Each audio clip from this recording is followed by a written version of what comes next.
Salut à tous, mesdames et messieurs, c'est la pause du côté des interclubs de la CAF après les deux phases en Ligue des Champions et en Coupe de la Confédération. C'est une occasion pour la radio et télévision Héritage à travers le desk de sport de faire un comeback sur les différentes prestations de clubs engagés au niveau des interclubs de la CAF et tout de suite le sommaire.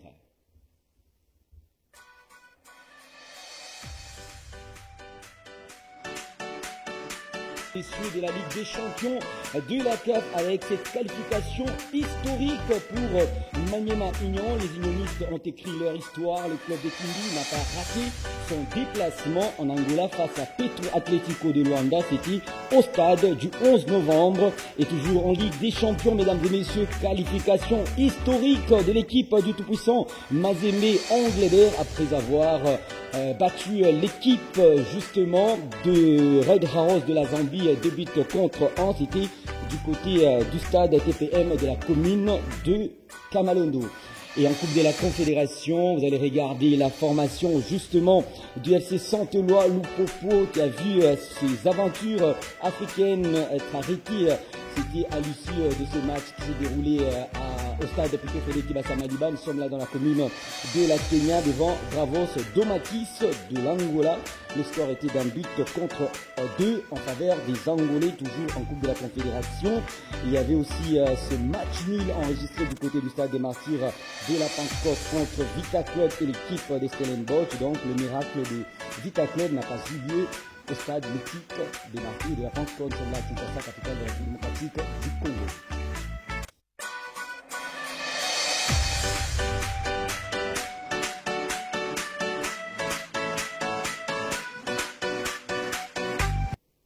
Et pour le débrief, mesdames et messieurs, de ces différentes rencontres en rapport avec le club congolais engagé du côté de la Ligue des Champions, également en Coupe de la Confédération. Sur ce plateau, j'ai dit bonjour et bienvenue à vous, Jean-Claude Sefou Sadiki. Je précise ici que vous étiez l'œil et l'oreille de la radio et télévision Héritage à Kamalondo, tout comme à la Kenya, au stade Félix Basamaliba. Celui qui se lève tard ne voit jamais la tortue se brosser les dents. Dit un proverbe malien. Bonjour cher Marc, bonjour à Banéo et à tous ceux qui nous suivent. Banéo, il était là lors de la conférence de presse d'avant-match du côté FC Saint-Éloi Lupopo. C'était devant l'entraîneur Mohamed Magasouba. Bonjour et bienvenue dans ce mag, ou plutôt dans ce plateau, sur ce plateau, je vais le dire ainsi, du plateau spécial Interclub de la CAF. Bonjour, merci à vous, plutôt Marc Leba. Bonjour également à mon confrère Jean-Claude Sefou Sadiki. Oui, c'est un plaisir d'être là et on sort d'un week-end très très spécial et je crois qu'on aura le temps de bien débriefer ça. Voilà, vous l'aviez compris, un petit coucou à Prince Moutoka, le master. Il travaille en collaboration avec Christian Cassindi pour la réalisation de ce numéro. C'est parti déjà. Mesdames et messieurs, avec la Ligue des Champions de la CAF, qualification historique pour Maniema Union. Les unionistes ont écrit leur histoire. Le club des Kindu n'a pas raté son déplacement en Angola face à Petro Atlético de Luanda au stade du 11 novembre d'Angola. Voici ici le résumé, plutôt l'illustration de ce match, voulais-je dire, avec vous, Jean-Claude Sefou Sadiki. On revient dans ce match. Finalement, c'est vraiment une très grande prestation pour les poulains des papis Kimoto. Ça, c'est un match qui laisse les traces historiques. Aller chercher un nul à Luanda, ce n'est pas chose facile, je crois. Ils sont rares ces clubs qui vont et qui sortent vivants. Et surtout dans le statut de l'équipe de Maniema Union. Parce que Maniema, quand il commence cette Ligue des Champions, ils sont parmi ce qu'on appelle les poils à gratter. Vous savez, ce sont des équipes dont on n'attend rien. C'est juste une participation, question encore d'avoir plus d'expérience. Mais Maniema fait tomber déjà l'équipe de Petro à Kinshasa. Et je l'avais souligné. Le plus dur pour Maniema Union, ce n'était pas de marquer le premier but au stade de Martyrs.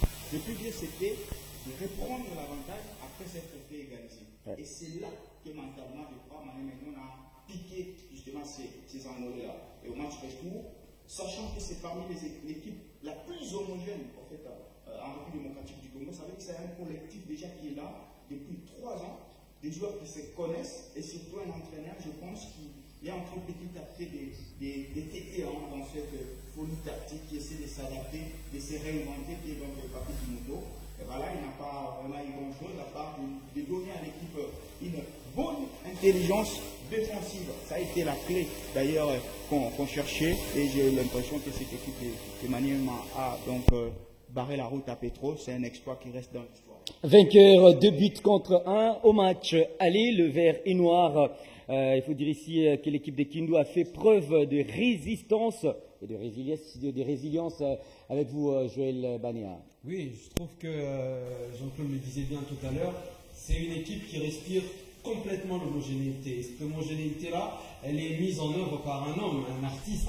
C'est l'entraîneur Papi Kimoto qui fait un travail plus que remarquable parce que ce qu'il fait du côté de Maniema Union, c'est plus que remarquable. Un entraîneur qui est capable de non seulement conserver l'un de ses meilleurs atouts, qui était Jephté Kitambala, un joueur annoncé partant depuis l'intersaison, mais il l'a conservé et il a conservé un groupe et une façon de faire. Et ça, c'est louable pour cet entraîneur-là. Et aujourd'hui, ils n'ont pas seulement écrit l'histoire de Maniema Union, mais ils ont également fait honneur au football congolais parce que avec une élimination de Maniema Union, ben, on se serait retrouvé avec un seul représentant pour le football congolais. On vous parle quand même du vice-champion de la RDC. Aujourd'hui, c'est le football congolais qui est honoré à travers cette performance de Maniema Union. Certes, ça reste un exploit, mais pour moi, c'est quelque chose de travaillé. Ils ont travaillé ça depuis l'arrivée aussi du président le général Amissi Tangofort. C'est la suite logique de leurs idées. Il y a eu des éliminations les années d'avant, mais cette année, ils sont arrivés à maturité, ils ont modifié ce qu'il y avait à modifier, et cette homogénéité-là montre la progression de ce collectif, et ils ont gardé ce qui marchait bien, ils ont enlevé ce qui ne marchait pas. On a beau reprocher à cette équipe tout ce que vous voulez, mais pour l'instant et actuellement, c'est probablement la meilleure équipe de RDC. Et puis surtout... D'ailleurs, avant de relancer justement cette équipe de Papi Kimoto nous rappelle l'équipe de Mazembe de 2009 avec justement. Alma Santos. On s'est dit finalement, est-ce que l'équipe nationale des joueurs locaux, cette équipe-là, peut aujourd'hui avoir comme soubassement le cadre de Maniema Union? Ben justement, j'allais dire, c'est une revanche que le football congolais a pris en fait, parce qu'il y a 2 ou 3, 4 saisons en arrière, on était un tout petit peu en minorité avec les joueurs locaux dans des grands clubs. Ils étaient là, mais ils étaient toujours appuyés. Vous sentez qu'au TP Mazembe, il y avait des Lukonza, mais il y avait de l'Adapo à côté. Du côté des Maniema, non, des Vita Club, il y a celui-là, il y a encore un autre à côté. Mais Maniema, c'est les 100 Congolais qui est là. C'est-à-dire ce sont des joueurs locaux qui sont ensemble il y a un moment et qui essaient de mettre justement ces talents-là. Donc pour moi, c'est une revanche. On reprend cette belle réputation. Je pense qu'à raison, on peut se dire, le Congo, c'est une terre du football. Quand on voit ce que Maniema Union te propose, c'est pas une équipe de Kinshasa, c'est ce que je disais même dans certains forums, c'est pas une équipe de Kinshasa qui a battu Petro. On nous rappelle à chaque fois. Justement, c'est une équipe de Kindu. Ce n'est pas n'importe... En Afrique, combien de pays peuvent se taper ces privilèges-là? C'est l'Égypte, c'est le Maroc, ça veut dire un club non de la capitale, mais qui est capable d'aller en phase de groupe de la Ligue des Champions. Donc pour moi, aujourd'hui, voilà, il y a déjà un soubassement, et j'espère que les nouveaux sélectionneurs, puisqu'il sera bientôt nommé, je l'espère, il va falloir qu'il s'appuie sur Maniema, qu'il le quitte dans les prorata habituels, puisque souvent, pour concocter la liste de l'équipe Chan, on met d'abord en exergue Mazembe, ainsi que l'AS Vita Club, Villerno. Il va falloir qu'on intègre l'équipe Maniema Union, puisque ce sont des joueurs congolais qui sont en phase de groupe de la Ligue des Champions. Il y a un homme qui m'a marqué, hein, c'est Brudel Efongue, le gardien de cette équipe. Il a été exceptionnel contre les Angolais. Il a fait les bonnes parades au bon moment. Premier poteau, il répondait présent, balle en l'air, il a répondu présent, et ça prouve que toutes les lignes, tous les compartiments de cette équipe de Maniema Union a contribué au succès de cette équipe. Que ce soit l'avant-centre qui reculait. C'est vrai, on demandait, moi personnellement, je demandais à Papi Kimoto de ne pas dénaturer son équipe, et on a vu que même en Angola, il s'est procuré des occasions à travers les couloirs. Donc ça prouve que c'est un collectif bien où il est, et c'est un collectif de Congolais. Jean-Claude disait tout à l'heure, même en Afrique, quand vous regardez en Égypte, c'est soit la première, la deuxième ville. On vous parle aujourd'hui de Kindu, qui même par rapport à la ville populaire de Mbujima, il ne fait pas le poids. Oui. Donc on est vraiment dans le cœur du Congo profond, et c'est cette équipe-là qui empêche à l'un des clubs favoris à cette compétition d'accéder même aux phases de groupe. Donc ce qu'ils viennent de faire, c'est monumental, c'est sensationnel. On doit vraiment jeter les fleurs à cette équipe de Maniema Union, et pour la suite, on ne peut que tous être derrière ce Et Papi Kimoto, on les classe où maintenant? Non, c'est l'homme du moment. Moi, je pense qu'aujourd'hui... Non, dans la hiérarchie des entraîneurs... parce que... en République démocratique du Congo, pour ne pas citer Jean-Florent Ibenge, parce qu'il n'est plus en RDC, moi, je crois que Papi Kimoto, c'est le meilleur coach actuel. Donc, dans l'histoire, j'ai Mutubi de Santos, puisqu'il a aussi façonné le TP à sa manière. J'ai Pamphile Miayo, et puis j'ai Papi Kimoto. Ça, c'est l'histoire. Oui. Mais dans l'histoire du présent, aujourd'hui, Papi Kimoto doit être regardé vers les hauts. Et moi, je vais aller un peu plus loin d'ailleurs.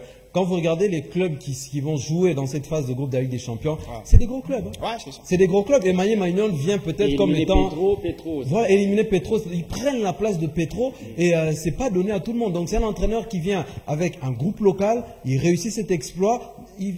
On doit normalement féliciter ce monsieur-là de fond en comble parce que tous les entraîneurs qu'il va affronter, je suis sûr et certain, ont plus d'expérience que lui, mais lui, il arrive avec ses valeurs et ses qualités pour pouvoir faire valoir même le nom des entraîneurs congolais à travers l'Afrique. Juste pour préciser, pour vous qui nous regardez depuis à Kindu, c'est pour la toute première fois de l'histoire que Maïe Maignan va devoir jouer cette phase de poule. C'est une fête. De la Ligue des Champions de la CAF. Direction au temple de Batiangwena. La messe a été dite ce jour-là, donc c'est la qualif pour les Corbeaux de Mazembe. Le TP Mazembe a composté son ticket pour la phase de poule de la Coupe, plutôt de la Ligue des Champions. C'était le samedi dernier, 21 septembre 2024. Le film de cette qualification des Corbeaux, c'est dans cet élément de Joël Bagnon. Le tout-puissant Mazembe Anglebert a validé son ticket pour la phase de groupe de la Ligue des Champions en battant les Reds Arrows 2-1 à Lubumbashi le 21 septembre dernier. Dès les débuts du match, les Corbeaux ont affiché leur détermination avec un tir de Cheikh Fofana dès la première minute. Avec une entame de match séduisante, Zemanga Sosé a ouvert le score à la 10e minute de jeu, permettant ainsi à Mazembe de prendre un avantage confortable sur les 2 matchs cumulés. Malgré une pression des ambiants en fin de première période, cela n'a pas inquiété le gardien Aliou Badara Fati et ses camarades. Le score restait de 1-0 à la pause. En seconde mi-temps, Mazembe a continué à dominer, mais un penalty concédé par le défenseur central Otiniel Mahao à la 71e minute a permis à Ricky Banda d'égaliser pour les Reds Arrows de la Zambie. Cependant, Luis Aochanga, entré en cours de jeu, a rapidement redonné l'avantage au TPM avec un tir puissant à la 86e minute. Malgré une ultime occasion pour les Zambiens, le score est resté inchangé. Fin du match, 2-1 en faveur des Corbeaux de Mazembe avec un score cumulé de 4-1. Les hommes de la Mindiaye accèdent donc à la phase de groupe pour la 2e année consécutive.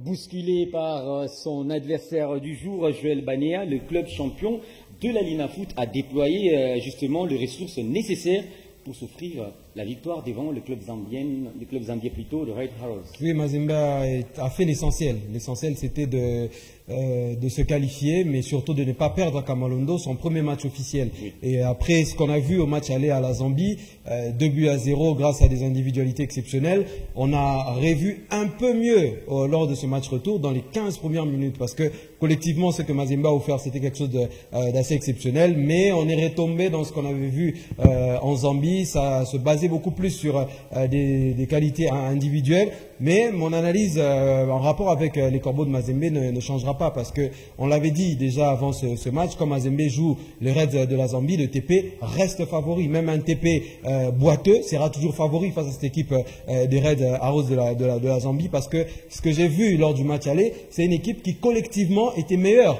que celle du tout-puissant Mazembe Anglebert. Il y a eu des multiples occasions, ils n'ont pas marqué. Il a suffi que Mazembe marque un seul but pour que ces joueurs-là se décomposent complètement sur le terrain. Et c'est ce qu'on a vu même au match retour. 15 premières minutes, Mazembe marque un but, l'équipe zambienne a carrément baissé les armes. Après, ils ont essayé de revenir avec quelques entrants qui ont apporté du sang neuf. Mais Mazembe, quand ça va remonter un peu des niveaux, un adversaire qui ne craint pas forcément le nom du tout-puissant Mazembe Anglebert, là on verra encore les nombreuses failles de cette équipe de Mazembe.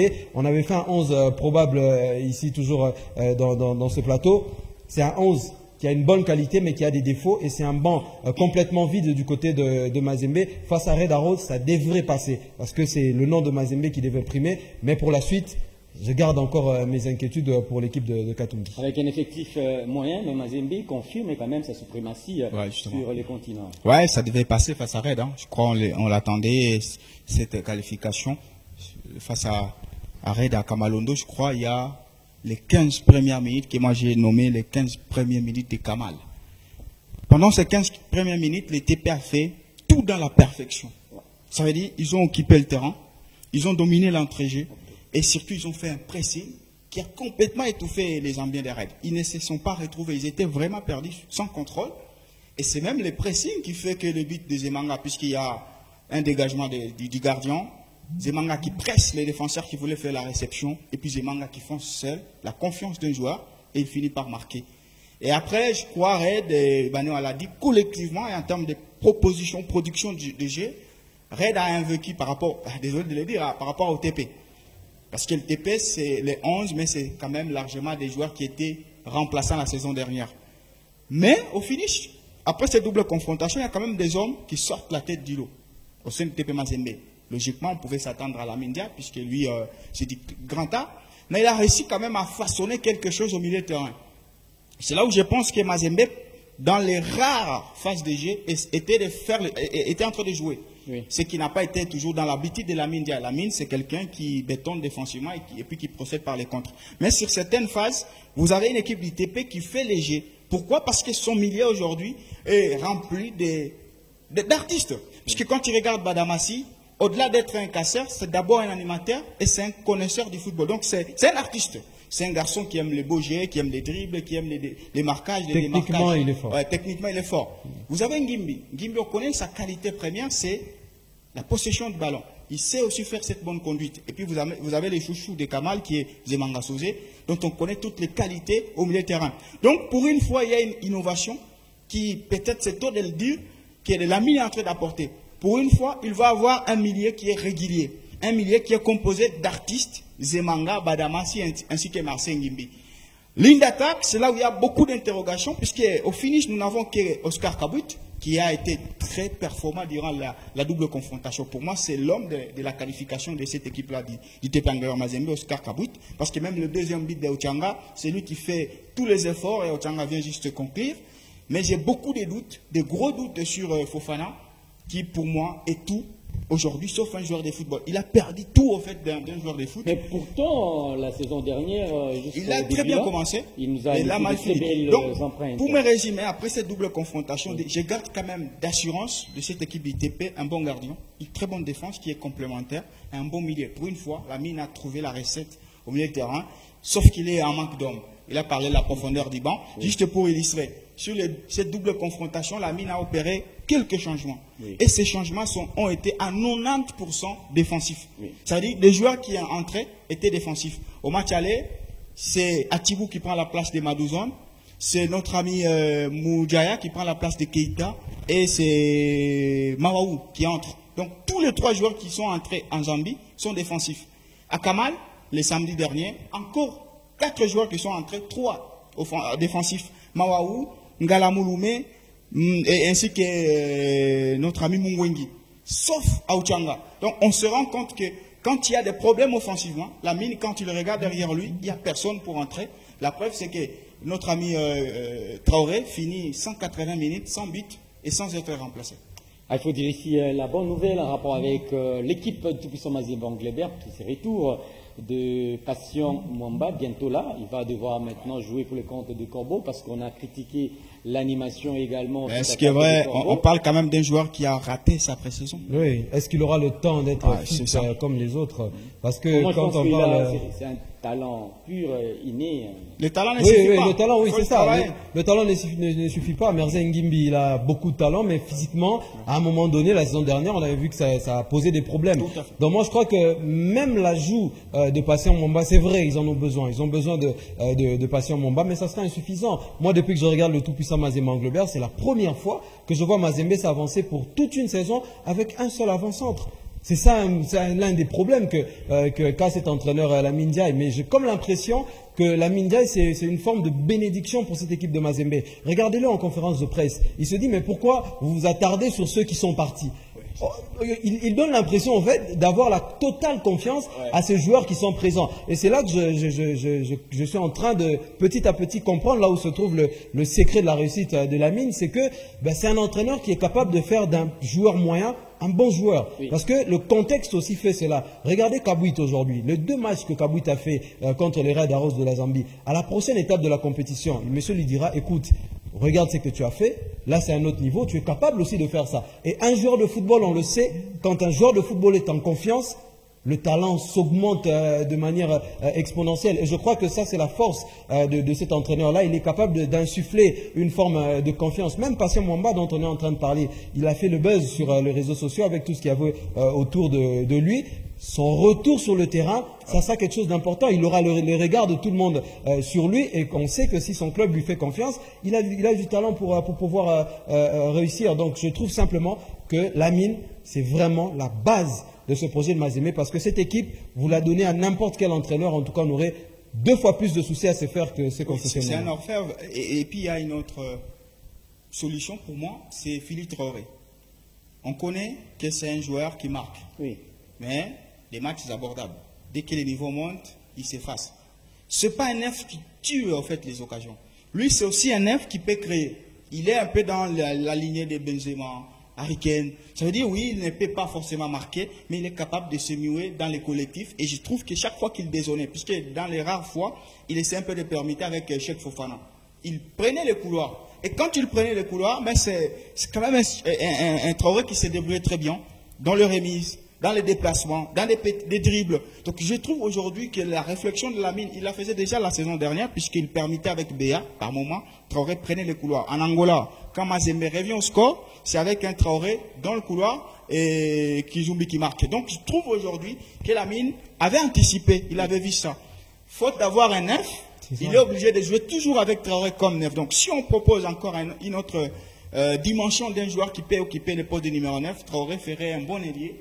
Dans la permutation, ça peut faire. Moi, je crois que aujourd'hui, si Fofana retrouvait même 50% de ce qu'il avait la saison dernière, ça permettrait cette permutation. Parce que quand on regarde Mazembe jouer sur 90 minutes, ça change énormément de position. Ça, c'est quelque chose qui m'a marqué chez la Ndiaye. Par moments, Zemanga, il va à gauche, Ngimbi vient à droite, les ailiers s'échangent. Donc, ça bouge énormément. Et en termes de compréhension tactique des jeux, je trouve que les joueurs de Mazembe se sont déjà adaptés à la façon de faire de leur entraîneur. Seulement qu'il faudrait trouver un autre numéro 9 qui peut permettre à Philippe Traoré de pouvoir par moment aller sur le couloir et créer les déséquilibres dans les défenses adverses. En résumé, carrément, l'administration des Corbeaux doit batailler dur justement pour arracher au moins ces faits verts en rapport avec l'enregistrement de ces nouvelles. Les TP a une chance, c'est qu'ils sont dans les chapeaux 1. Chapeau A, si on peut dire ainsi, en prélude de tirage au sort qui interviendra sûrement le 7 octobre. Donc le TP ne va pas croiser d'abord en phase de groupe Al-Ali, Mamelodi et Espérance. C'est une très bonne chose. Et nous allons regarder sur ce tableau de bord, mesdames et messieurs, outre la victoire de Mazembe, 2 buts contre 1 devant Red Arrows de la Zambie. Il faut rappeler ici que Al-Ali avait eu raison devant Gormaya, 3 buts contre 0. Mamelodi Sundowns, Bambane Soileos, le score était de 4 buts contre 0 en faveur de Mamelodi Sundowns. Et Orlando Pirates avait eu raison devant l'équipe de Galaxy FC, 1 but contre 0. Young Africans avait laminé l'équipe de CB FC, 6 buts contre 0. Et le score fleuve était la réalisation de l'équipe de l'Espérance sportive de Tunis, 8 buts contre 0 devant l'équipe des Kadar. Et puis Pyramide de Fiston Kalala Maël, il était buteur lors de cette explication qui s'était jouée du côté de l'Égypte devant Aper FC, 3 buts contre 1. Raja Martex, le score était des 2 buts contre 0 en faveur de Raja. Enfin, Mouloudia Club d'Alger, Monastrienne, 2 buts contre 0 en faveur de l'équipe de Mouloudia Club d'Alger sur le deuxième tableau, mesdames et messieurs, le qualifié en Ligue des champions de la CAF, rapidement avec la réalisation. Il y a déjà des noms habitués.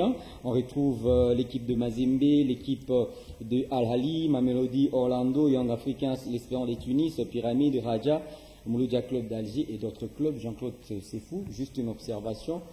Ce sera du lourd parce que le cadre de cette compétition tous ces clubs-là, ils sont présents pour ce rendez-vous de la phase de groupe de la Ligue des Champions de la CAF. Et Maniema Union et le TP Mazembe ont du pain sur la planche, on sait. C'est la Ligue des Champions et mentalement. Malgré le nom de Mazembe, vous l'associez à Maniema Union? Non, je parlais maintenant des clubs congolais. Moi, je n'associe pas en termes de Ligue des Champions l'équipe du TP à Maniema, mais je pense qu'ils ont tous du pain sur la planche. D'autant plus que les équipes qui sont là sont les habitués de la compète. On connaît que Pyramide, c'est encore une petite institution, mais quand même, ça peut te poser des problèmes, surtout si c'est évolué à domicile. Belle Louisade, la même chose, mais le TP, pour les matchs à domicile, a déjà payé la dette. C'est une équipe qui ne perd presque pas à domicile, même si c'est en Ligue des Champions. Et là, on est rassuré. Donc, Maniema doit emprunter maintenant ses marques. Comment il doit aborder surtout les matchs à domicile? Puisqu'avec la Ligue des Champions, le calcul, il est simple. Tu gagnes tes 3 matchs et puis tu cherches un île à l'extérieur. Tu es au moins rassuré de finir deuxième. C'est pas pour moi forcément une bonne nouvelle pour le TP, parce que quand je regarde ce tableau-là, je me dis, mais en dehors de Djoliba, les stades africains et peut-être Sagrada, On peut revenir sur ce tableau. le TP Mazembe Anglebert a des grosses difficultés. Ils auront des très très grosses difficultés. Il n'y a que des clubs, à mon avis, là, capables de gagner cette Ligue des Champions. Peut-être le CR Belouizdad et Pyramide, parce qu'ils ont récemment joué Mazembe. Mazembe leur a battu. Mais en dehors de Sagrada, Djoliba et le Stade Abidjan, tous ces adversaires sont capables de battre largement ce TP Mazembe version 2023-2024. Croyez-moi, Mazembe ne bat pas Sundowns, Mazembe ne bat pas Orlando Pirates, encore moins Espérance de Tunis, Al Hilal Bengué, je ne crois pas. Ça, tu es dans les raisonnements par habitude. Non, actuel. Non, c'est l'actualité. Non, on a... Avec Philippe Traoré, il ne marque pas contre Espérance de Tunis. Il ne marque pas contre... Le problème, c'est que tous ces grands clubs ont connu aussi une imitation. Tu vois comment on a jugé Petro? Petro a vendu presque 3 cadres. Nous, on est resté avec Petro la saison dernière qui n'encaissait presque pas. Et au finish, nous avons un Petro éliminé par Maniema Union. Vous avez Mamelody Sundowns. Ils ont vendu même les rangs. L'entraîneur n'est plus le même. Donc, c'est une équipe qui est en mutation. La preuve, c'est que Stanilbosch les a bâtis, je crois, en aller comme retour dans une coupe là. Donc, on a des cadeaux qui sont que des noms. Les Raja, c'est les Kampak. Vous avez l'équipe de quoi? Pyramide, c'est toujours du sensationnel, ça ne fait rien. Mais Mamelody, c'est du solide. Mamelody, ce n'est plus du solide. Mamelody a été... La reconstruction, Jean-Claude, c'était la saison dernière. Ouais. Hier, ils étaient en train déjà de confirmer... Mamelody est en train de construire un autre effectif. Cette saison, Mamelody a libéré l'entraîneur. Oui. Ils ont vendu certains des défenseurs. Ils ont recruté un défenseur de Petro. Oui. Et aussi, ils sont en reconstruction. Mais non. C'est un mercato normal. Mercato normal. Et tu justifies comment ils ont perdu face à Stanilbosch? Non, ça reste en interne, en coupe. Mazembe peut perdre facilement contre Tanganyika, ça peut arriver. Non. Mais ça ne justifie pas le fait que Mazembe... tu vois, quand tu dis non là, ça fait peur. Raja, ça fait peur. Non, Raja, ça fait réellement peur. Ça ne fait pas peur. Non, ça fait réellement peur. Mazembe a une vraie carte à jouer. Parce que tous les clubs sont en mutation. L'équipe d'Alger, il recrute des joueurs qui viennent de Ligue 1. Ouais. Ils viennent de Ligue 1 française, ils reviennent. Le Raja, on sait que s'il y a un club dont on peut parler de la reconstruction, c'est peut-être le Raja de Casablanca, mais toutes ces équipes battront le TP Mazembe. Je vous l'ai dit, excepté Djoliba, le Stade d'Abidjan et peut-être le CR Belouizdad et Pyramide, parce que récemment ils leur ont battu, mais toutes ces équipes vont les battre. BA qu'ils viennent ici au Stade Mazembe avec l'AS Far de Rabat. Mazembe aura beaucoup de difficultés. Vous avez vu cette équipe-là jouer? Merci. Ce sont des noms, juste, ce sont des noms. Voilà, c'est la mi-temps sur ce plateau spécial Coupe de la CAF ou Interclub de la CAF. Nous allons prendre juste une petite pause de fraîcheur et on revient après pour parler maintenant de la Confédération. On espère. Hein. On va voir. Il y a la fraîcheur. En coulisses.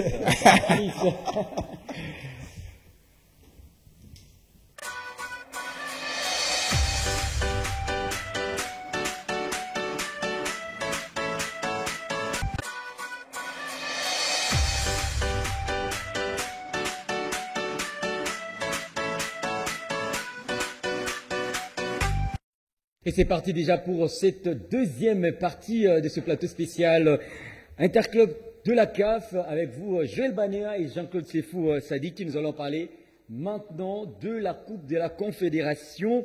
L'aventure de Lupopo s'arrête au tour préliminaire. Véritable coup de massue pour le Santellois Lupopo à cette équipe de Lubumbashi. Mesdames et messieurs, je vous prie d'ailleurs de regarder ce résumé de l'explication Lupopo Bravos Domakis Angola, c'était du côté du stade Frédéric Kibasa Maliba, un élément signé par Jean-Claude Sefou Sadiki. un match aux sensations confuses. Les cheminots ont passé un après-midi de ce dimanche le plus contrastant qui puisse exister dans le monde du football. D'abord, ils ont réussi à retourner le stade Kibasa Maliba. Après près d'une décennie, la fête sera totale. Bonne ambiance et qui accueille leur équipe après la défaite 1-0 en Angola. Tout le monde croyait à un petit miracle. Le miracle de Kibasa, disait-il. Lupopo connaîtra un début de match rêvé. Les 11 remaniés avec des choix forts de Mohamed Magasuba, comme Maître Patouka Bangou et Orso Mwaku sur le banc, et débuter le match le plus décisif de la saison avec la nouvelle recrue Bercy Lobassi. Lupopo commencera avec du rythme, du pressing et surtout du panache. Ouga en défense, Mika Michi au milieu, Kazema en attaque. Très revendicatif, les Angolais vont craquer en concédant les pénaltys. La remise de la tête de Kazema va toucher la main d'un défenseur en plein surface de réparation. Avec du courage endiant, Bercy Lobassi s'en empare du ballon et va les transformer. Qui permet à Lupopo de revenir. Les sensations seront toujours positives côté cheminot. Mais le premier hic va commencer. Blessure de Ouga, entrée des Bassisilois et l'alerte orange commencera. Une défense dans l'ordre désorganisé. Petit à petit, les gradés vont douter. En seconde période, très vif et possessif, Bravos Domaki va être récompensé par un cesse de Mokonzi Banzeke à la 70e minute. Tête, attention! C'est pas possible! C'est pas possible! Égalisation! Physiquement, Lupopo ne supplie le match. Avant qu'il ne puisse être climatisé complètement par les déjambites, où seul le gardien Nathan Mabrouki a les secrets de son attentisme. Les sensations seront alors très mauvaises. L'FC Saint-Éloi Lupopo perd les matchs, perd la double confrontation, sort de la compétition, et après, le miracle de la Kenya n'a pas eu lieu. Le débrief justement de ce match dans toutes ses facettes maintenant avec vous Jean-Claude Sefou Sadiki. Nous allons rappeler ici que la formation de Mohamed Magasuba, elle était fragile justement sur le plan technique mais également physique. Ouais, justement, je trouve que c'était une défaite d'homme. Puisque Magasuba, comme entraîneur, a fait le plus dur. Déjà, il a complètement remanié son 11 de départ. Oui. Il faut rappeler qu'il a commencé à mettre Patouka Bangou sur le banc. Il a mis notre ami Orso Mwaku sur le banc. Et il commence le match avec Kazema Basso, oui, qui connaissait sa première titularisation. Il commence le match en mettant Massini d'habituel animateur, mais il a été du côté des latérales droits. Donc ça a été donc un match complètement compliqué. Je crois que... On peut aller avec nos différentes palettes directement, parce qu'on est en train de nous proposer déjà, on était en train d'analyser le match, parce que la palette, ça sera juste après, on analyse d'abord le match. On analyse d'abord le match, s'il vous plaît, on analyse le match. Gardons ces différentes palettes pour tout à l'heure. On reste dans le match avec vous, Jean-Claude Sefou Sadiki. Continuez avec vos analyses, on garde un peu... on reste dans le match, on reste dans le match. On reste dans le match, nous on analyse d'abord le match. Oui, je disais que Magasuba a complètement remanié son 11 de départ, ce qui n'a pas vraiment, ce qui était une très bonne chose, puisqu'il commence avec Kazema Basso, mais également Massini comme latéral droit. L'équipe de Lupopo démarre très bien la première mi-temps et surtout le premier quart d'heure, puisqu'ils sont totalement décisifs dans le duel, ils sont aux abordages, ils essaient complètement d'étouffer cette équipe de Bravos d'Omakis. Et puis il y a ce pénalty qui vient grâce justement à une tête remise dans la surface de réparation de Kazema Basso. En ce moment-là, il essaie un tout petit peu de jouer son match.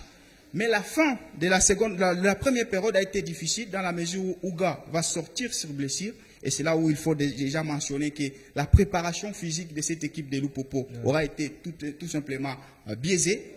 La seconde période revient, Lupopo ne reviendra pas les mêmes. Lupopo sera totalement méconnaissable physiquement. Et avec une autre blessure qui va s'ajouter, c'est la blessure justement de Massini. C'est fou, Luison va entrer en jeu. Et puis il y a encore une autre blessure, c'est Kazema Basso. Donc, dans un match décisif, 3 joueurs décisifs de cette explication ont été blessés. Magasuba a été obligé cette fois de faire un tout petit peu de remplacement par contrainte. Et c'est là que physiquement, on a senti que cette équipe de Lupopo aura été à l'arrêt. Bravos Zoma qui va cette fois prendre le contrôle du match, surtout la seconde période. Et ils vont marquer sur des erreurs drastiques défensivement et avec un gardien qui aura été tout simplement à côté, Nathan Mabrouki. Voilà comment moi je justifie cette défaite. Les hommes ont complètement failli. Parce que même la titularisation de notre ami Liz Nyembo, Ils jouaient pour le public. C'était des fantaisies sur le terrain. Et du coup, les hommes n'ont pas permis à Magasuba de bonifier ces choix qui ont été, pour moi, déterminants. Malgré cette mobilisation de la part de la coordination des supporters de l'équipe du FC Saint-Éloi Le Popo, aujourd'hui, on s'est dit que finalement, cette défaite, elle porte plusieurs, je dirais, casquettes. Oui, c'est une défaite d'abord qui fait très mal. Qui fait très mal parce que le FC Saint-Éloi Le Popo, on pouvait comprendre si c'était Bravo, si c'était Petro de Londa, on pouvait comprendre si c'était le Raja Casablanca, pas Bravos de Maquis, surtout pas une élimination à domicile, devant autant de publics qui sont venus pour vous, devant, face à des efforts fournis par vos dirigeants, je pense là au président Jacques Aboula Katoué qui a énormément fait, il a tout fait pour que son club, son équipe, soit dans les conditions les plus favorables pour bien négocier ce match retour. On ne pouvait pas se retrouver dans ce genre de cas de figure. Jean-Claude Sefo a dit que c'était une défaite d'homme. C'est là que je m'aligne par rapport à cette vision-là, à cette idée, parce que quand vous regardez aujourd'hui les coupables, il y a des noms qui sont cités, dont en premier l'entraîneur Magasuba. Mais écoutez, vous l'avez dit tout à l'heure, on était en conférence de presse d'avant-match le samedi. L'entraîneur malien vous dit que pour qu'un entraîneur soit bon, il faudrait aussi que les joueurs soient de qualité. Oui, quelque part, il vous annonçait déjà que moi, j'ai beau faire mon travail, mais à un moment donné, c'est les joueurs. La vérité du terrain, c'est les joueurs qui la détiennent. Et aujourd'hui, quand j'ai regardé ce match du FC Saint-Éloi Le Popo, j'ai été déçu par ce que les joueurs ont proposé. C'est vrai, ça peut arriver que votre préparation physique soit un petit peu, j'emprunte son mot, alambiqué, mais vous devrez faire plus que ça. Rien que par le fait de voir un stade plein comme ça, mais vous devrez vous blesser sur le terrain, laisser votre chair sur le terrain. Mais on a vu des joueurs jouer de manière ordinaire. Fin de première période, tout le monde est fatigué. Début deuxième période, ils avaient envie de quitter le terrain. On a vu des joueurs complètement fatigués, personne ne faisait les efforts, personne ne courait. Dans ce genre de match, on n'a pas forcément besoin de tactique. À un moment donné, ce genre de match, c'est l'homme. Tu prends tes responsabilités, tu portes les ballons, tu tentes une frappe. On n'a rien vu. On n'a rien vu de tout ça au Saint-Éloi Le Popo. Pour parapher le dire de Joël Banéa, présent avec vous, Jean-Claude Sefou, nous allons maintenant détecter le point fort, mais également le point faible de cette formation d'outre-tunnel. Il s'agit là de l'équipe du FC Saint-Éloi Le Popo qui jouait le week-end dernier ou les dimanches devant la formation des Bravos de Maquis. Je vous rappelle encore une fois le score, 2-1 en faveur de l'équipe angolaise. D'accord, on va y aller avec la première vidéo, c'est l'égalisation de l'équipe des Bravos. On va ici détecter l'absence de coordination défensive de cette équipe de Lupopo. Regardez, il y a un centre. Si vous regardez la flèche, oui. Là en haut, il y a un ballon. Okay. Regardez le positionnement de Mokonzi. Ça veut dire qu'il donne le dos au ballon qui est en l'air. Lui-même ne sait même pas lire l'action, parce que je pense qu'avec l'intelligence athlétique, tu dois anticiper en lisant l'action de l'adversaire. Il n'a pas lu l'action de l'adversaire et il se comporte de manière comme un badaud. Dans sa propre surface, il faut rappeler que Mokonzi, c'est le taulier de cette défense de l'équipe de Lupopo. Au lieu de coordonner comment ils vont défendre sur cette action-là, lui, il donne le dos au ballon. Et juste après, la conséquence, c'est que c'est lui qui va se faire ses cesses. C'est lui qui va marquer contre son camp puisqu'il ne va pas regarder. Il est là et puis le ballon va toucher justement son genou et le ballon va entrer. Donc ici, c'est le manque de coordination défensive de cette équipe. Mokonzi qui n'a jamais fait la lecture de l'action avant et puis il va finir par faire ses contre son camp. Donc lui qui devait orienter les autres défensivement, c'est lui qui va commettre cette erreur. Il donne complètement les dos et il se comporte sans pour autant réfléchir dans sa propre surface de réparation. Le comportement, c'est un comportement pratiquement d'un joueur amateur parce qu'il ne fait aucune lecture. Regardez, il suit le ballon en regardant le ballon sans savoir ce qui se passe autour de lui. Et quand on joue de la tête, il est surpris. Le ballon lui revient entre les jambes. Pour un défenseur qui joue à FC Saint-Éloi Le Popo, ce genre d'attitude est complètement inacceptable. On ne peut pas accepter que le taulier d'une défense soit perdu comme ça dans sa propre surface de réparation. C'est lui qui doit guider les marquages des uns et des autres. Mais lui-même est perdu. On voit que ça donne ça. Devant lui, le joueur de Bravos, devant lui était complètement libre. Donc ce centre-là aurait été un peu plus court. Ça aurait pris le premier joueur et ça aurait fini au fond des filets. pareil, ce ballon qui va au deuxième poteau, ben, il est complètement perdu parce qu'il ne sait pas qui il est en train de suivre. Un défenseur central qui est dans sa propre défense centrale, qui n'a aucun joueur au marquage alors que le ballon est en l'air, c'est un crime. C'est un crime. On a beau critiquer le système défensif, mais pour ce que tu as appris quand tu as commencé le football, tu ne peux pas nous faire ça dans un match. Juste pour sa défense, ça n'a jamais été un défenseur. Il a été repositionné par Mohamed Magasuba. Il a été reconverti. Oui, voilà. On va prendre la deuxième vidéo. Voilà. Là, c'est un autre but, donc le deuxième de cette équipe des Bravos. Il y a un centre qui vient, c'était un coup de pied arrêté. Tout le monde, déjà les gardiens, il n'a pas pu faire le mire. Il va faire une sortie. Vous allez voir justement les ballons. Il va sortir de sa ligne sans communiquer avec sa propre défense. Et donc là, il y a également dans sa propre défense l'immobilisme d'au moins 3 de ces défenseurs qui sont presque devant lui.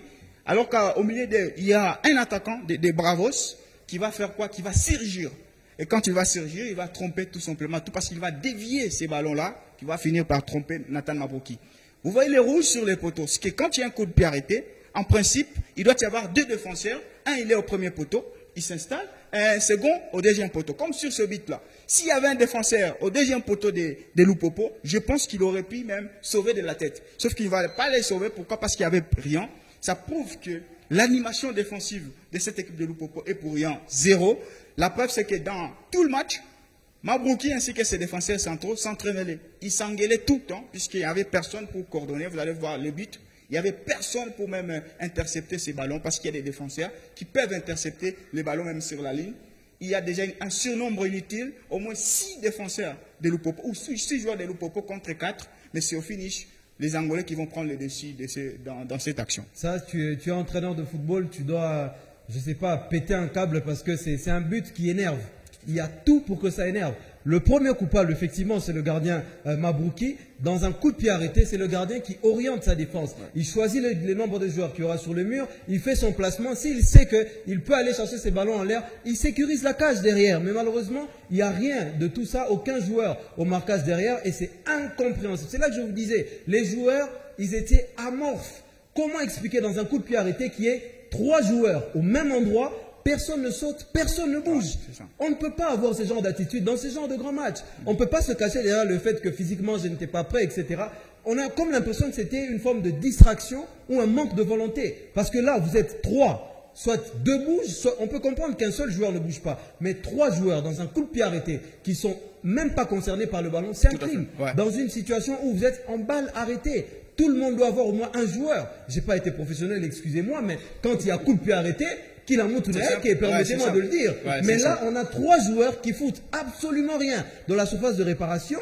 Et c'est le gardien Mabroki qui d'abord se trompe dans l'organisation de sa défense, mais qui se trompe également dans sa sortie. Ça a tout pour énerver ce genre de but. Ça fait mal. Là, sur ce but, c'est non seulement une erreur individuelle des uns et des autres, mais collectivement, c'est une catastrophe. La preuve, c'est que l'entraîneur n'a jamais donc travaillé cette équipe, puisque défensivement, c'est une catastrophe, comme Joël Bano l'a dit. Alors, il y a quand même une action qui était bien construite du côté du FC Central Lupopo. Il y a un trio. Kambou, OCT ainsi que Pato Kabango. Ils vont faire une très belle partie, regardez, avec l'échange des passes, remises. Alors, ils vont les donner à qui? À Orso Makou. J'ai l'impression que Orso Makou ne savait même pas qu'il était en vie sur le terrain. Un rêveur. Je vous assure, puisque regardez, il va avoir une très belle passe. Il est sur la ligne du hors-jeu, la ligne nette.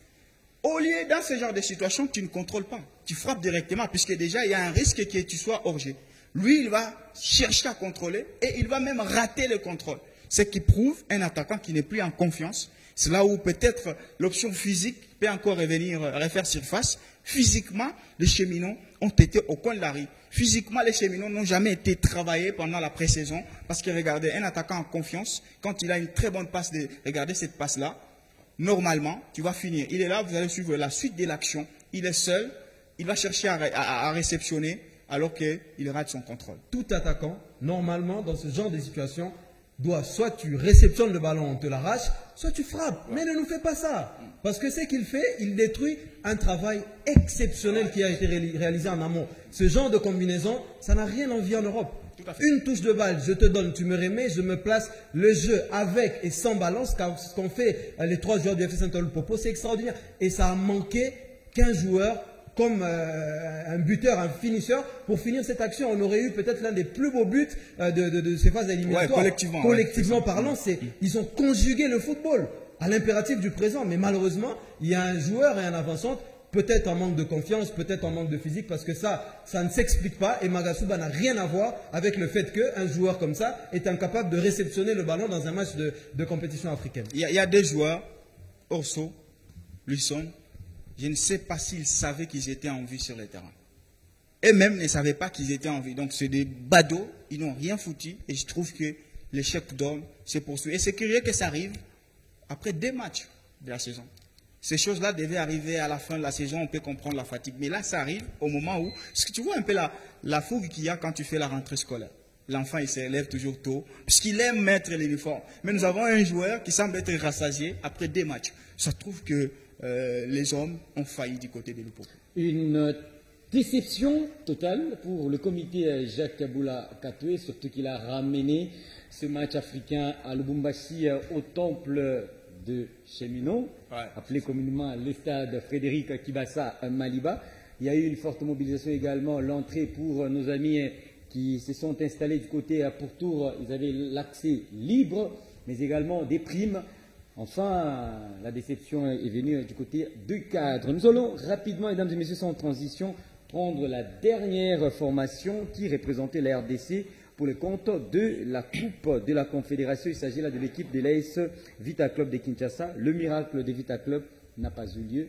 Regardez de vous-même, mesdames et messieurs, l'explication qui s'était déroulée au stade des Martyrs de la Pentecôte entre Vita Club et Stellenbosch. L'SV Club n'a pas réussi à réaliser l'exploit face à Stellenbosch lors du match retour du second tour préliminaire de la Coupe de la CAF, mettant ainsi fin à ses espoirs d'accéder à la phase de groupe. Avec un retard de 2 buts à rattraper, les Quinois, sous la direction de Raoul Chungu, nommé entraîneur après la démission d'Abdeslam Ouadou, n'ont jamais semblé être en mesure de renverser la situation. Le match s'est terminé sur un score d'1 but partout, laissant ainsi SV Club sur le carreau. Après une première période stérile, les joueurs de Vita Club ont bénéficié d'une supériorité numérique suite à l'expulsion de Touré juste avant la pause. Cependant, c'est Stellenbosch qui a ouvert le score à la 71e minute grâce à Mogela, plongeant ainsi les Quinois dans une situation désespérée. Ils auraient alors dû marquer 4 buts en moins de 20 minutes pour espérer la qualification, un objectif qui s'avérait être insurmontable. Dans les derniers instants, un pénalty accordé a permis à Vita Club de sauver l'honneur en égalisant à la 91e minute via Fande Djambé. Malheureusement, ce n'était pas suffisant pour éviter l'élimination. V-Club rejoint ainsi Lupopo, l'autre représentant congolais éliminé plus tôt dans la journée. Cette saison, aucun club congolais n'a pu se qualifier pour la phase de groupe de la Coupe de la Confédération. Malgré justement ce nouveau visage qu'a démontré Lebana Mbongo grâce à Raoul Chungu qui a récupéré le staff technique de l'AS Vita Club de Kinshasa, Jean-Claude Sefou pour préciser ici dans ce match. D'abord, il y a eu des petits soucis tactiques. Vous allez nous proposer ces différentes palettes tout à l'heure. Mais avec vous, Joël, juste une analyse en rapport avec cette élimination, un match nul à la maison après avoir perdu du côté de l'Afrique du Sud. Oui, l'exploit semblait être très difficile pour cette équipe de l'AS Vita Club avec un staff technique remanié, une crise profonde au sein de cette équipe de l'AS Vita Club et finalement des joueurs qu'on a livrés comme ça en leur disant eh ben, allez essayer de créer l'exploit, question de sauver le club. C'était très difficile. On avait envie d'y croire, on avait vraiment envie de voir cette équipe réaliser l'exploit, mais on ne peut pas éliminer un club en face aussi bien organisé. C'est vrai qu'en première mi-temps, l'AS Vita Club a eu énormément d'occasions, mais quand ça n'entre pas au fond des filets, ça prouve qu'il y a un travail qui n'a pas été fait. Et c'est des joueurs qui, depuis le début de la saison, ont été encadrés par un entraîneur incompétent. On l'a dit, on l'a tiré à balles réelles ici à maintes reprises et il a laissé une équipe à 3 jours avec 2 buts à remonter dans un état complètement délabré. Donc un exploit ça aurait été exceptionnel du côté de Kinshasa. Moi personnellement, je me contente du fait que Vita n'a pas perdu à domicile et qu'ils ont essayé de sauver l'honneur parce que dans ce contexte-là, ça aurait pu être pire pour l'AS Vita Club de Kinshasa. Mais on garde quand même cette suspicion en se disant mais comment ça sera quoi la suite? Parce que du côté de l'AS Vita Club, cette élimination ne fait pas forcément figure de très gros échecs, parce que l'échec en soi avait débuté avant le démarrage de la saison. Là, les grosses questions à répondre du côté des Vita Club, ce sera quoi la suite? Est-ce que le président Amadou Diaby sera conservé? Quel est l'entraîneur qui sera mis en place pour pouvoir bien démarrer ce projet de l'AS Vita Club? Mais on attend toutes les réponses, et surtout s'il y a quelque chose dont j'aimerais revenir particulièrement, c'est le langage verbal et le langage gestuel ou l'attitude du président de l'AS Vita Club. Il a été indigne de cette équipe de l'AS Vita Club. On a vu d'autres personnes monter au créneau pour les intérêts de Vita Club, mais le président, et aujourd'hui j'ai mis les guillemets, de l'AS Vita Club n'a rien fait en amont pour ce match retour, et il attend l'élimination pour pouvoir s'exprimer et avoir des mots indignes d'un président de football, et surtout d'un club aussi grand que celui de l'AS Vita Club. Je suis personnellement très déçu par Amadou Diaby, et on attend la suite, voir ce qui va se passer au sein de cette équipe. Moi, personnellement, je ne sais même pas si Vita Club existe. Non, Vita existe. Vita n'existe plus. C'est une période blanche. En tout cas, le Vita que nous connaissions n'existe plus. La preuve, c'est que nous avons un président qui n'est pas légitime. Lui-même ne se sent plus légitime, puisqu'il a été le premier à évoquer qu'il démissionnerait sur urgence. Nous avons un coach qui ne sait même pas son statut au sein du club. Rochon ne sait pas qui il est dans Vita Club. Et puis nous avons des joueurs, pour moi, impréparés. Ces joueurs de Vita Club ne sont même pas prêts pour jouer la Ligue nationale de football. Physiquement, je les ai trouvés au coin de la rue. Ce sont des joueurs qui ne savaient rien. On va bientôt entrer dans le match, vous allez le voir. Ils ne sont pas coordonnés. Ça veut dire, individuellement, ils peuvent avoir du talent. Mais ils ont du mal, comme Banoît parle de la conjugaison du football. Ils ne conjuguent pas le football collectivement. Donc, je trouve une équipe de Vita Club qui a passé son temps avec des visites protocolaires pendant la pré-saison, des joueurs qui ne se connaissent pas, et un coach qui ne sait pas s'il est coach. Et du coup, c'est là où je pose la question. Et encore pire, Vita a eu 6 jours de mobilisation. Vita a échoué de faire 20% du stade de Martyrs. Moi, cette image-là me fait comprendre que même les fans ont saboté l'équipe. Les fans ont lâché l'équipe. Donc, c'est une équipe de Vita Club qui n'existe plus. En tout cas, celle que moi je connaissais. Peut-être il y a une nouvelle vision. Il y a peut-être une nouvelle version de Vita Club que Banoît connaît. Mais le Vita que moi je connais, que j'ai vu en 2018 en finale de la Coupe de la Confédération, ce n'est pas ce Vita Club-là. Jean-Claude Seff, je vous garde pour l'autopsie de ce match avec un regard tactique justement dans différents compartiments dans ce match Vita Club Stellenbosch de la fin de saison. Grâce au talent, Ikanga Lombo a quand même existé. Grâce au talent, il a initié quelques actions. On va prendre la première vidéo. Il commence l'action, sauf que chaque fois, Vita Club attaquait en sous-nombre.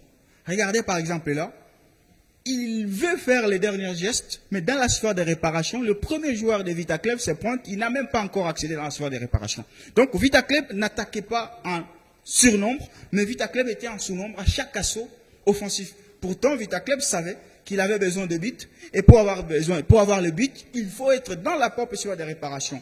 Et ça va finir justement pour ne rien donner, alors qu'il y avait un bon effort personnel de Jonathan Ikanga Lombo qui n'a pas été suivi justement par d'autres joueurs de l'effectif. Donc il y avait des attaques un tout petit peu en sous-nombre du côté de l'AS Vita Club de Kinshasa. Oui, sur cette action, ça démontre, vous le disiez tout à l'heure parfaitement, des joueurs en fait qui ne se connaissent pas. Tu connais ton latéral droit. Ouais. Connaissant Ikanga Lombo, tu le vois prendre la profondeur, tu es avant-centre. Tu te plies en mille pour te retrouver au milieu de ces défenseurs-là. Mais malheureusement, ce n'est pas le cas du côté de l'AS Vita Club. Et on a eu une équipe de Stellenbosch très défensive sur cette occasion. Il y a pratiquement 5 joueurs qui sont venus défendre. Ils défendent leur camp. Mais la majeure partie des joueurs de l'AS Vita Club sont restés de l'autre côté du terrain. Et c'est ce qui fait en sorte que le centre du Kangalomo, même quand il centre à la vaille parce qu'il ne cible personne dans cette surface de réparation. Donc ça prouve que même offensivement, il n'y a pas eu un travail fait de manière collective, et ça prouve aujourd'hui que il a beau faire des exploits, à moins qu'il soit Messi pour essayer de rentrer entre les joueurs, mais ça prouve qu'il y a incompatibilité ou une forme d'incompréhension entre les porteurs du ballon et ceux qui doivent être à la réception du travail des individus. La deuxième action, toujours attaque en surnombre. Ils vont être concentrés. On va prendre la deuxième vidéo. Ils sont là, regardez, presque 5 joueurs de Vita Club sont concentrés juste pour entamer une action. C'est une bonne chose, d'accord. Mais le joueur va se décider de faire un centre. Dans la sphère de réparation, il va trouver 2 attaquants. voyez les centres qui viennent, des attaquants, et tous ils sont derrière les défenseurs. Tu ne peux pas avoir les ballons dans la surface de réparation alors que tu es derrière un défenseur. Ça veut dire en ce moment-là, les centres vont encore passer à vide. C'est donc des attaques en meute, sauf que dans la surface de réparation, un sous-nombre qui n'a pas dit son nom et qui a fini par être décisif pour cette équipe de l'AS Vita Club de Kinshasa. Oui, quand on attaque en groupe, soit vous avancez ensemble, soit vous évitez de faire ce qu'ils sont en train de faire. Parce que vous êtes 3-4 ici. Quand vous faites un centre, il n'y a pas forcément du nombre dans cette phase de réparation. Soit vous avancez ensemble, le bloc adverse recule et vous tentez peut-être une frappe, soit vous ne faites pas ça. La deuxième option, c'est tout le monde monte et on essaye avec des centres pour essayer de trouver une tête dans cette surface de réparation. C'est désordonné. Ils ont fait le dimanche dernier le contraire de ce qui doit être fait dans ce genre de cas de figure. Vous voulez marquer, vous devez être à l'assaut, laissez le moins de monde au milieu de terrain et les médiateurs doivent suppléer les 3 attaquants. Mais malheureusement, les 3 attaquants, l'un est dans son couloir droit, les 2 autres sont complètement abandonnés. Je peux comprendre le deuxième avant-centre, je crois que c'est Kangalombo. Oui. On peut le comprendre parce que lui, il est latéral, il essaie de rentrer. Mais l'avant-centre, il est un petit peu sacrifié, son mouvement n'est pas non plus exceptionnel et ça empêche à cette équipe de Vita Club, même si le centre est bon, de pouvoir avoir une occasion nette de but. On va finir par les buts de Stellenbosch. Ça sera justement la 3e vidéo avec les dégagements du gardien. Tous les joueurs de Vital défenseurs seront concentrés sur un coin et un d'eux va faire un geste mal placé puisqu'il va rater sa tête pour faire une passe. Maintenant, regardez l'attitude d'un joueur de Vita Club. Je crois qu'il est sur les écrans, il est justement pointé. Il ne fait pas les marquages. L'attaquant va aller seul, se présenter devant les gardiens et il va finir par les fusiller par un missile extraordinaire. Donc, il y avait une défense en meute, mais une défense désordonnée. Et l'attaquant reste seul. Pourquoi? Pour une fois, un gardien fait une passe D et il y aura ce but-là. Il n'y avait pas coordination, il n'y avait pas collectivité dans cette équipe de Vita Club. Moi, je ne comprends pas comment, sur un long ballon, il y a pratiquement 3 joueurs qui essayent de dégager un seul ballon, alors qu'autour d'eux, il y a des joueurs. Il y a un joueur devant et un joueur derrière. Et le criminel dans cette histoire, c'est ce monsieur qui, d'ailleurs, il est complètement à la rue. Pourtant, il voit tout. Mieux que même celui qui a fait l'erreur technique. Parce que l'erreur de son coéquipier devrait être couverte par lui. Parce que lui, il a le joueur en face de lui, devant ses yeux. Je ne crois pas qu'il porte des lunettes comme moi, mais il n'a pas vu ce joueur-là démarrer devant lui et il essaie de le rattraper. Malheureusement, c'est trop tard. Ça prouve encore largement le manque d'organisation de cette équipe de l'AS Vita Club ou peut-être le manque de préparation de ce match. C'est le genre de but qu'on peut encaisser en 3e, 4e division, mais pas en en compétition africaine. C'est une honte. C'est une honte pour l'AS Vita Club de Kinshasa. C'est une honte de voir qu'un grand club du football congolais joue de cette manière-là. Et malheureusement pour Vita Club, les joueurs ne font que payer les pots cassés et les erreurs des dirigeants aujourd'hui. Et rapidement, voici le qualifié pour la phase de poule de la Coupe de la Confédération.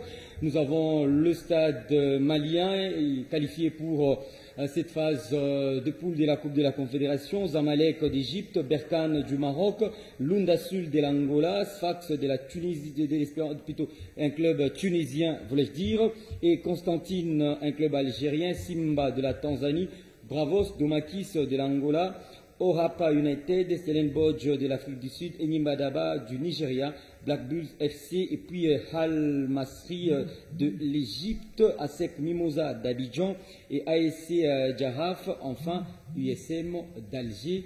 Donc ce sont là les clubs qui vont devoir jouer, ça sera à partir du mois d'octobre, après justement les tirages au sort qui interviendra le 7 octobre. C'est donc fini, chers confrères, pour ce numéro au plateau spécial Interclub de la CAF. Merci à vous.